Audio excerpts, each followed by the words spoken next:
Big TV భక్తి సమాచారం WhatsApp ఛానల్లో జాయిన్ అవ్వండి. అన్ని విశేషాలు ఎప్పటికప్పుడు తెలుసుకోండి. అరుణాచల గిరి ప్రదక్షిణ, అరుణాచల క్షేత్రానికి సంబంధించి కొన్ని ముఖ్యమైన విశేషాలు. అరుణాచలం అనేది అనాది కాలం నుంచి ఉన్న ఆ పరమేశ్వర స్వరూపం. ఇక్కడ అరుణాచలేశ్వరుడు కొండ రూపంలో మనకు దర్శనమిస్తూ ఉంటాడు. అక్కడ ప్రకృతి అంతా కూడా శోభాయమానంగా ఉంటుంది. ఎవరైతే అరుణాచలంలో అడుగు పెడతారో వారి జీవితంలో వారి పాపాలన్నీ కూడా తుడిచిపెట్టుకుపోతాయి అన్నది కూడా ప్రతీతి. అలాగే ఈ అరుణాచల గిరి ప్రదక్షిణ చాలామంది చేశారు. చేసిన ప్రతి ఒక్కరూ కూడా ఎన్నో రకాల ప్రయోజనాలు పొందారు. ఉదాహరణకు ఒకానొక సందర్భంలో శ్రీ మహావిష్ణువు స్థితి కార్యం నిర్వహించే సమయంలో ఒక లిప్తపాటు కాలం ఆలస్యం చేశాడు. దానికి పరమేశ్వరుడు కోపించాడు. ఇప్పుడు తక్షణ తరుణోపాయం ఏంటి అంటే అరుణాచల గిరి ప్రదక్షిణ చెయ్యు అని చెప్తాడు. అప్పుడు ఆ విధంగా పరమేశ్వరుని ఆజ్ఞ మేరకు శ్రీ మహావిష్ణువు అరుణాచల గిరి చుట్టూ కూడా ప్రదక్షిణ చేశాడు. ఆ తర్వాత ఏంటంటే స్థితి కార్యం నిర్వహించటంలో, నాయకత్వం వహించటంలో ఆయన అగ్రగణ్యుడిగా ఉన్నాడనమాట. అంటే దేవతలకు సైతము కూడా శక్తిని, ఆధిపత్యాన్ని అందించేది అరుణాచల గిరి ప్రదక్షిణ. అలాగే పార్వతీదేవి కూడా అర్ధనారీశ్వర తత్వాన్ని పొందింది కూడా ఇక్కడ ఈ అరుణాచల క్షేత్రంలోనే. ఒకానొక సందర్భంలో కూడా పార్వతీదేవి శివుడి గురించి ఘోర తపస్సు చేస్తుంది. ఎలాగైనా ఆ పరమేశ్వరుని పతిగా పొందాలి అని చెప్పి ఆమె ముందుగా కంచిలో తపస్సు చేయమని చెప్పి చెప్తాడు పరమేశ్వరుడు. అక్కడ సైకత లింగంని ఆమె తయారు చేసుకొని ఏమరకుండా కూడా అహోరాత్రాలు కూడా తపస్సు చేస్తూ ఉంటుందన్నమాట. ఒకసారి పెద్ద తుఫాన్ వచ్చి ఆ లింగంని కొట్టుకుపోయే పరిస్థితులలో ఆమె ఆ లింగాన్ని గట్టిగా పట్టుకుంటుందన్నమాట. అయితే ఆ లింగం చెక్కు చెదరదు. అందుకే తన స్తన భాగాలు, ముద్రలు కూడా ఆ లింగంపై మనకి ఇప్పటికీ కూడా ఏకాంబరేశ్వర శివలింగంపై మనం దర్శించవచ్చు అనమాట. ఆ తర్వాత శివుడు ప్రత్యక్షమై ఆమెకు అనుగ్రహాన్ని అందిస్తాడు.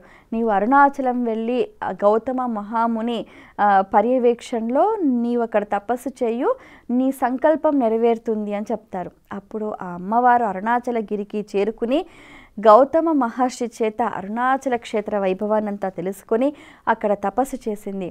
అప్పుడు పరమేశ్వరి శరీరంలో సగభాగాన్ని పొందింది కూడా ఈ అరుణాచల క్షేత్రంలోనే అని మనకు స్పష్టంగా పురాణాల ద్వారా అవగతమవుతుంది.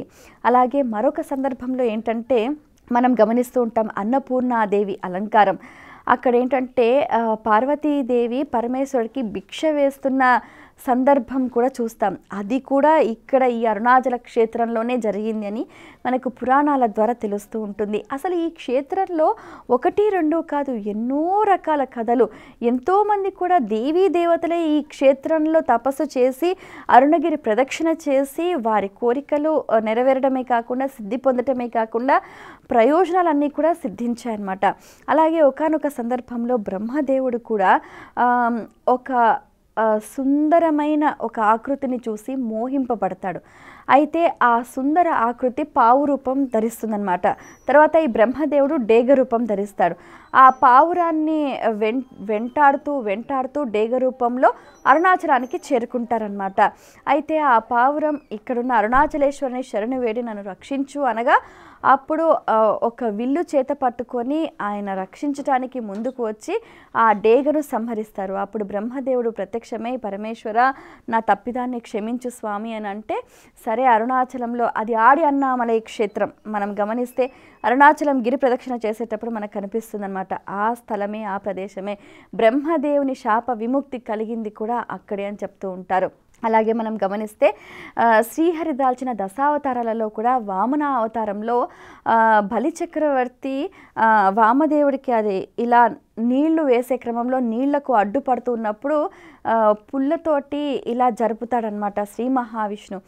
అప్పుడు శుక్రాచార్యుడి కన్ను పోతుందన్నమాట. మీ అందరికీ తెలుసు దేవతలకు రాజు బృహస్పతి, రాక్షసులకు రాజు శుక్రాచార్యుడు అని. అయితే శుక్రాచార్యుడు కన్ను పోతే మరి తక్షణ తరుణోపాయం ఏంటి, మరి తనకు మళ్ళీ దృష్టి లభించేది ఎలాగా అని అంటే దేవతలు చెప్తారు అరుణాచల గిరి ప్రదక్షిణ చేయండి అని చెప్తారు. అప్పుడు అరుణాచలానికి చేరుకొని శుక్రాచార్యుడు గిరి ప్రదక్షిణ చేసి తపస్సు చేస్తే అతనికి మళ్ళీ దృష్టి పరిపూర్ణంగా అక్కడ ఆ ప్రదేశంలో లభించింది అన్నమాట. అలాగే మరొక కథనం ఏంటంటే మార్కండేయుడు అన్నమాట. మార్కండేయుడు పసి బాలుడు తనకి అల్పాయుష్ ఉంటే పరమేశ్వరుని అనుగ్రహంతో అతను పూర్ణాయుష్ పొందాడు. అలాగే ఈ అరుణగిరి పైన కూడా ఆయన కూడా తపస్సు చేసి పరమేశ్వరి అనుగ్రహాన్ని సంపూర్ణంగా పొందాడు.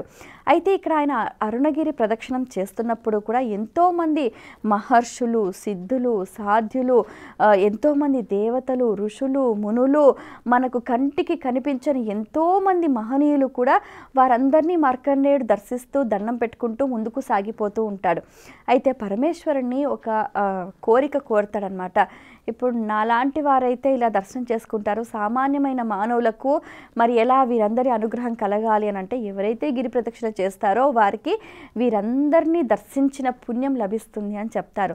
అందుకనే ఒక్క అరుణాచల కొండ అరుణగిరి ప్రదక్షిణ చేస్తే చాలు ఈ సమస్త దేవీ దేవతలు 33 కోట్ల దేవతలకు కూడా మనము వారి అనుగ్రహము అలాగే వారి శక్తి మనం పొందే అవకాశం ఉంటుంది. వీటన్నిటికంటే భిన్నంగా అరుణాచలేశ్వరుడి కృప పరిపూర్ణంగా పొందే అవకాశం నిజంగా ప్రతి ఒక్క జన్మను సార్థకం చేసుకోవాలనంటే అరుణాచల క్షేత్రానికి తప్పకుండా వెళ్ళాలి.